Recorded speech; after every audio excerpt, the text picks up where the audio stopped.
Энэ их хурлд 25 жил болсон юм байна. Лүндэ бид хоёр.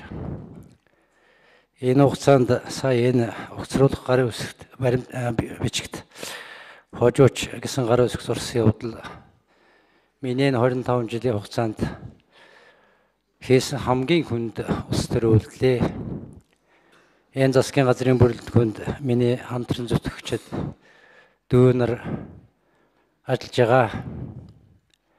Гэхдээ би Монгол төрийн ирээдүйн хөв заяаг хойч үеийг бодож ийм хүнд алхам хийсэн юм аа. Энэ худалдаа хөгжлийн банк гэдэг юмыг тойрсон мөнгөтэй олигарх хэсгийн бүлэглэл бий болгож Монголын хамаг баялагийг цөлмөх юмыг тэр манай намд хумсан орж ирсэн хойш хугацаанд хийсэн шүү дээ. Би энэ засгийн газрыг огцруулах баримт бичиг гар үсэг зурхтаа худалдаа хөгжлийн банкны талаар Эрдэнэтийн талаар энийг хурлаас гаргасан шийдвэрийг огт хэрэгжүүлэхгүй байсан учраас би зурсан. 4 заалтаа тогтоод гарсан. Эннээс туузыг нэг сулах гэж оролдож гүйцэтгэх захирлыг тавьсныг тооцох юм бол бусад 3 заалтын талаар хуруугач хөдөлгөөхгүй. Би нөхдүүддээ хэлжсэн.